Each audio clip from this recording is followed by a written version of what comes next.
পৰিৱেশ সুৰক্ষা সমিতি আজি প্ৰত্যেক দিনাই তেওঁলোকে বিশেষভাৱে পৰিৱেশৰ ওপৰত নিজৰ দায়িত্ব অতি নিষ্ঠা আৰু সততাৰে পালন কৰি আহিছে।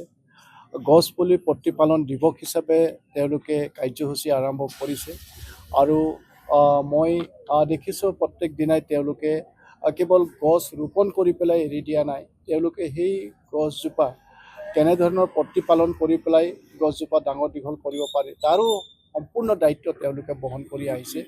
আৰু আজি এখেতসকলৰ উদ্যোগত বিশেষভাৱে আমাৰ ঋতুৰাজ ডাঙৰীয়া আৰু তেখেতসকলৰ সতীৰ্থৰ যোগেদি আমাৰ এই তিনিচুকীয়া জিলাখনত যিসকলে সমাজৰ বাবে বিশেষ অৰিহণা যোগাইছে তেখেতসকলক আজি সন্মান যাচি পেলাই তেওঁলোকে তেওঁলোকৰ আৰু এক নতুন পৰিচয় তেওঁলোকে দিবৰ কাৰণে সক্ষম হৈছে।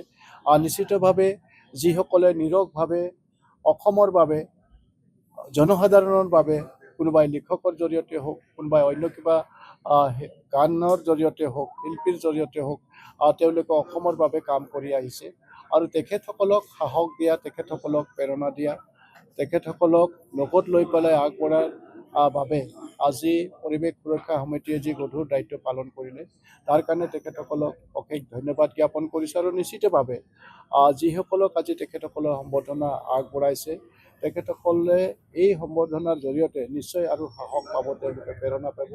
আগন্তুক দিনত তেওঁলোকৰ যিখিনি কৰণীয় সেইখিনি আৰু শক্তিশালীভাৱে কৰিবৰ কাৰণে প্ৰয়াস কৰিব। আৰু যিহেতু আজি এটা নতুন বছৰৰ প্ৰথম দিনটোত আমি এনেধৰণৰ কাৰ্যসূচী আমি পালন কৰিছোঁ, নিশ্চিতভাৱে 2026 চনৰ কাৰণে তেওঁলোকে নতুন নতুন চিন্তাধাৰাৰে আগবাঢ়ি যাবৰ কাৰণে আৰু সক্ৰিয়তাৰে তেওঁলোকে নিজৰ দায়িত্ববিলাক পালন কৰিব।